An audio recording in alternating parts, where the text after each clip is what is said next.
சேலம் கோட்டை ஸ்ரீ பெரிய மாரியம்மன் திருக்கோவில் ஆடி திருவிழா சந்தாபரணம் வெகு விமர்சையாக நடைபெற்றது. சேலத்தை கட்டியாளும் கோட்டை மாறி என்று அழைக்கப்படும் சேலத்து மகாராணிக்கு ஆடி திருவிழா கோலாகலமாக நடைபெற்று வருகிறது.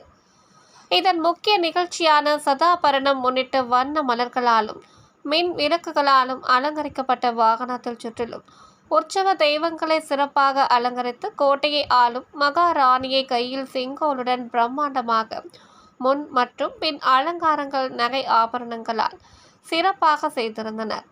பல்வேறு விதமான நறுமண மலர் மாலைகள் ஜோடனை செய்து மிக பிரம்மாண்டமாக அலங்கரித்தனர். தொடர்ந்து ஆலயத்தின் வெளியே தேங்காய் பழம் உடைத்து தீப ஆரத்தி காண்பிக்கப்பட்டது. பின்பு விநாயகர், பார்வதி தேவி, காளியம்மன், மாரியம்மன் உள்ளிட்ட தெய்வங்களின் வேடம் அணிந்து பம்பை மேல தாளங்கள், தாரை தப்பட்டை, பேண்ட் வாத்தியங்கள் முழங்க திருவீதி உலா புறப்பட்டது. பின்னர் தாரை தப்பட்டை முழங்க குறவன் குலத்தி பாரம்பரிய நடனத்துடன் ஊர்வலம் துவங்கியது.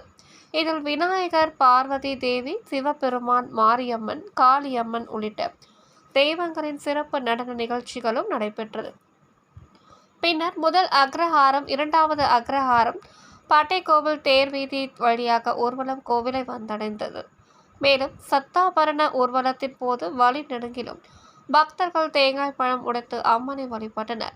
சுமார் 500க்கும் மேற்பட்டோர் கலந்து கொண்டனர். ஆலயத்தை அடைந்ததும் இறுதியாக அம்மனுக்கு தீப ஆரத்தி காண்பிக்கப்பட்டது. இந்நிகழ்ச்சி ஏற்பாடுகளை அறங்காவலர் குழு தலைவர் சக்திவேல் செல்வி, செயல் அலுவலர் ஹமித சுரபி மற்றும் திருவிழா குழுவினர் சிறப்பாக செய்திருந்தனர்.